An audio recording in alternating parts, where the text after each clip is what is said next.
Chapter 14. We were standing beside the tank with water pouring from our clothes when we heard Lil's cheerful voice. "Hi," she said. "How'd it go?" "Lil, where are you?" I asked, trying to find her in the dark room. "Can't you see me over here?" The little bat gasped. "Don't tell me that salt water makes you go blind, because if it does—" "No, Lil, it's just dark in here, that's all. Do you mind if we have some light?"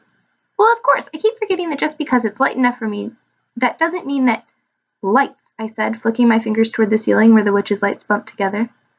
A rosy glow filled the room, making everything look soft and dreamy. "So you're back," said a voice, and I turned to see Grassina emerge from her bedchamber. Her face was pale, and she had large dark circles under her eyes, which were red and swollen from crying. "Here, let me help you with those wet clothes." She pointed her finger at us and muttered a few words.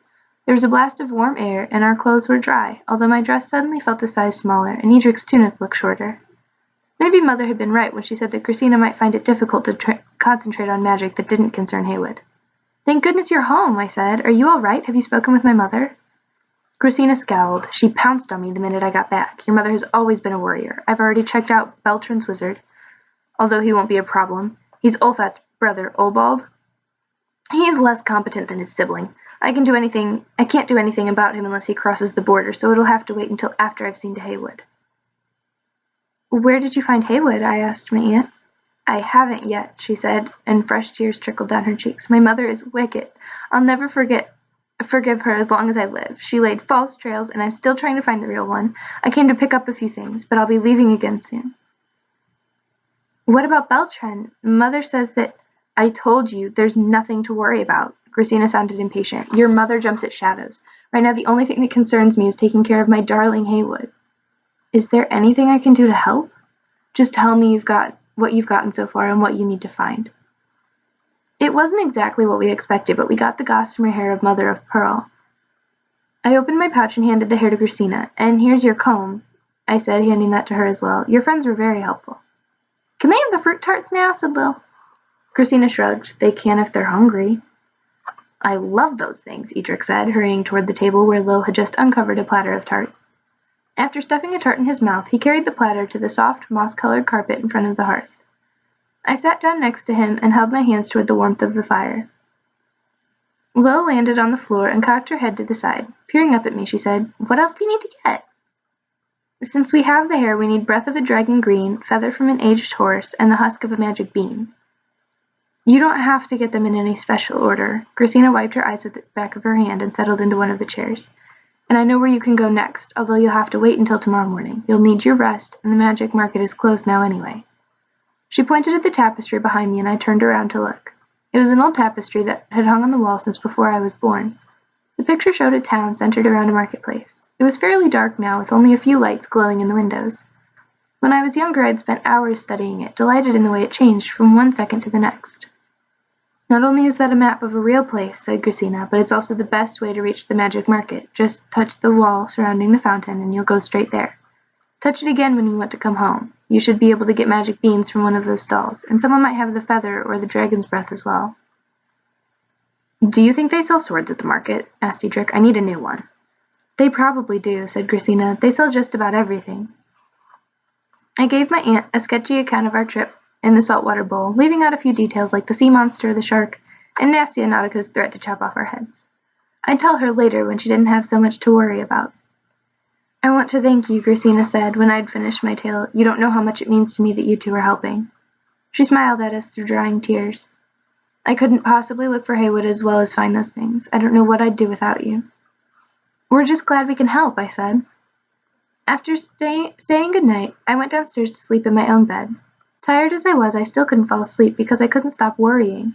Without Grassina's help, my father's men would be unprepared to face an opponent armed with magic, yet my aunt wasn't doing a single thing about it.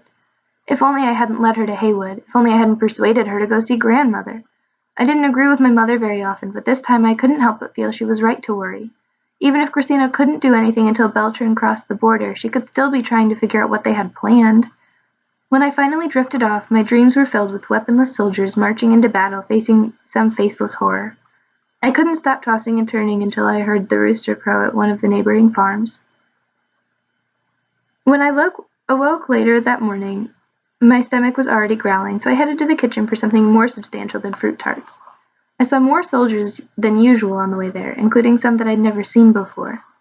The cooks were busy, but they took the time to tell me that Edric had come and gone already, having eaten enough for 2 grown men.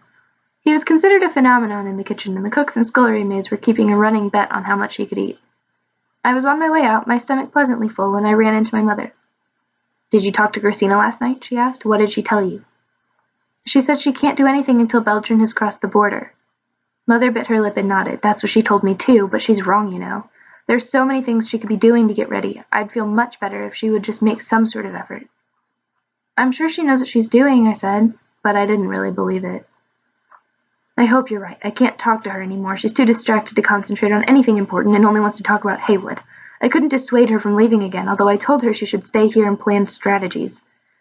The woman has lost all sense of responsibility to this kingdom. She's so distraught. If she isn't able to find Haywood or turn him back into a man, I'm afraid she might become melancholy, and then she'll be no use to anyone. That's what happened the first time he disappeared, you know." I left my mother talking to her ladies-in-waiting and hurried through the crowded halls. Armed soldiers stood guard outside the throne-room door, further evidence that my father was preparing for war. Reaching my aunt's rooms, I found Edric waiting in a chair by the fireplace, and Lil seated on Grassina's work table beside a small cloth bag. "Grassina left last night after you went to bed," said the little bat. "She wanted me to give you this." "What is it?" I asked. Peeking inside, I saw a handful of coins. "She said it should be enough for the magic beans," said Lil. "Now you better go. You're already getting a late start." Although the tapestry took up a large part of one wall, the picture of the fountain wasn't very big. Our fingers covered most of it when Edric and I touched it at the same time. I knew it was woven cloth, but the picture felt as cold and smooth as real stone. A rush of air made me blink, and there was a brief sensation of flying. And suddenly we were standing beside a marble fountain. The fountain was on a raised platform, giving us a good view of the market. Pausing at the top of the steps, I tried to make sense of the market's layout, but the arrangement of stalls and carts didn't seem to be in any particular order. "Let's look around," said Edric, taking the steps 2 at a time. A yellow canopy the color of daisies shaded the stall at the bottom of the steps. Pictures of tankards had been worked into the canopy's fabric, and on the shelf running the length of the stall, a dozen pewter tankards rested, polished and ready for sale. Edric stopped a few yards away, his mouth dropping open in belief. A gray tabby cat with white paws stood behind the counter, polishing a tankard that it had taken from a crate. "Will you look at that?" said Edric, staring at the cat. "Close your mouth, Edric," I said, nudging him with my elbow. "It's not polite to stare. But he's a cat, and this is a magic marketplace. You can't expect it to be like a normal one."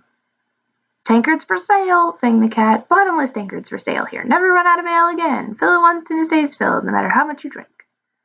"My uncle would like one of those," said Edric, "except he'd find it a challenge and try to drink it dry." "We're not here to buy gifts for people. We're trying to find the beans, remember?" "The bean, right. Hey, cat," said Edric, "do you know where we can buy a magic bean?" "Nope, sorry, mate. I'm new here and I don't know the other stalls yet. You might ask the dog 2 stalls over. He makes deliveries and seems to know his way around. Can I interest you in a tankard?" "Maybe another time. Thanks, cat." The pale blue canopy of the stall showed a picture of a cloud, its cheeks puffed out with lines curling away from its mouth, as though it were blowing something. "What do you have there?" Edric asked, pointing to a carved wooden box resting on the counter. A young man with straw-colored hair flipped open the lid and removed 4 slim pieces of glass dangling from a round silver plate. A silver cylinder hung in the midst of the glass pieces, and as we watched, the man tapped the cylinder. It bumped against the glass strips, setting off a tinkling chime. A breeze sprang up in the stall, ruffling Edric's hair and the few curls that had sprung loose from my braid. "You see," said the young man, tapping the cylinder again and setting off a brisker wind, "it's a wind chime, and its operation is simple. Each touch amplifies the effect. Amaze your friends, confound your enemies, command the wind whenever you wish." "We have other shopping to do first," I said, seeing the expression in Edric's face. The cat had mentioned a dog the second stall over, but the only occupant was an old woman dressed in blue.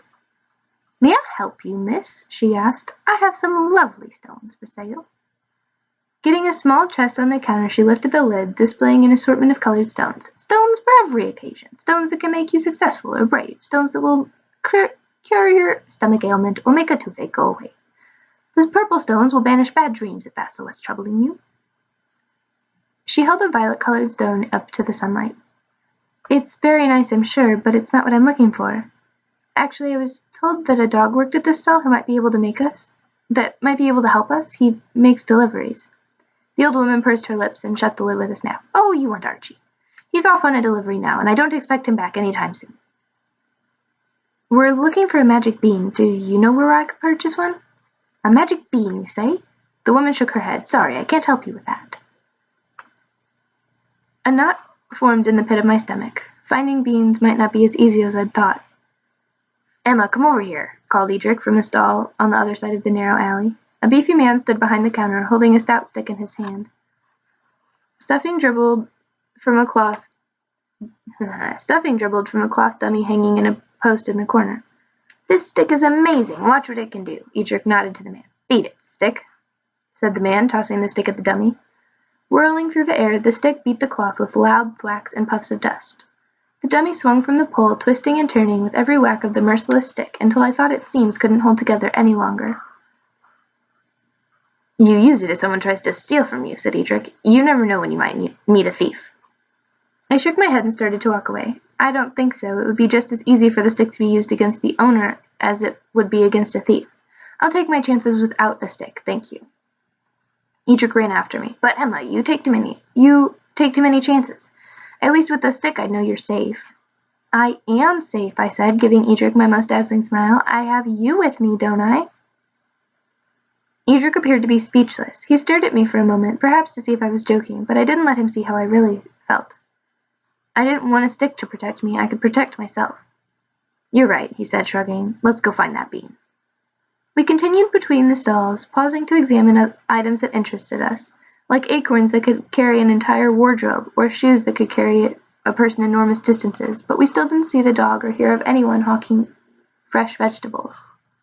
I was beginning to wonder if we'd ever find the stall when I saw a little dog with a fluffy white fur carrying a leather bag in his mouth. Excuse me, I called to the dog. Are you Archie? The little dog stopped and turned to look at me, the bag gripped tightly between his teeth. He nodded without opening his mouth. We were told that you might know where we can find someone who sells magic beans. Archie tilted his head to one side and looked me up and down. I must have passed his inspection because he set the bag on the ground, although he was careful to place both his front feet on top of it. Look for the stall with the dark green canopy. Old Man Bosley is the only one I know who sells magic beans. If he's not there, ask Milky White. She is learning the trade.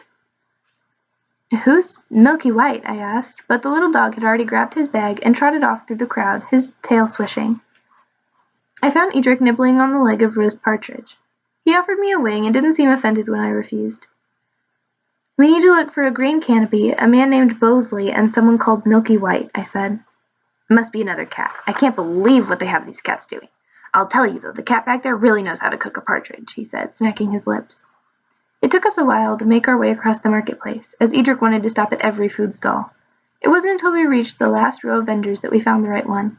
A large stall shaded by a canopy of dark green. It reminded me of the velvet-lined chest where my mother kept her jewels. The colors were more brilliant than the ordinary vegetables, ruby apples, amethyst plums, topaz squash, and sapphire berries. I saw fruits and vegetables that I had never seen before, like the long yellow fruit that grew in bunches like fingers, and enormous striped melons as big as a horse's head. They seemed to have everything except beans. A man with a scraggly beard and a shock of white hair saw us approach. He was so short that his chin could have rested on the countertop, yet his hands were enormous, and I could see the swell of his muscles under his brown jerkin. The cow standing behind him was entirely white, except for the tip of her nose and her enormous dark eyes. I decided that she must be Milky White. I was opening my mouth to ask about beans, when Edric reached for a plum, squeezing it between his thumb and forefinger. The man's eyes were crossed, so it was hard to tell exactly where he was looking, but it was clear that he'd noticed Edric. Can I help you? He said. We have a policy here. You touch it, you buy it. He pointed to a sign on the table written in glowing script. You touch it, you buy it. No free samples, no refunds. Shoplifters will be persecuted by harpies. How many plums will you like? Said the man. They're magic plums, so they're guaranteed to be delicious. 4, said Edric. What we're really looking for here is magic beans, I said. The man shifted his gaze in my direction. We don't have any now. They're not in season. Come back in 6 months. We have some by then. We need them to counteract a spell, said Edric. We can't wait 6 months.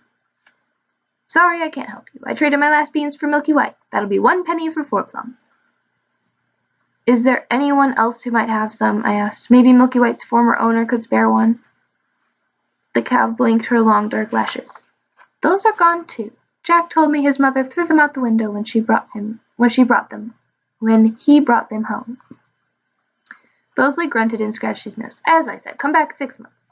You can buy as many beans as you want then.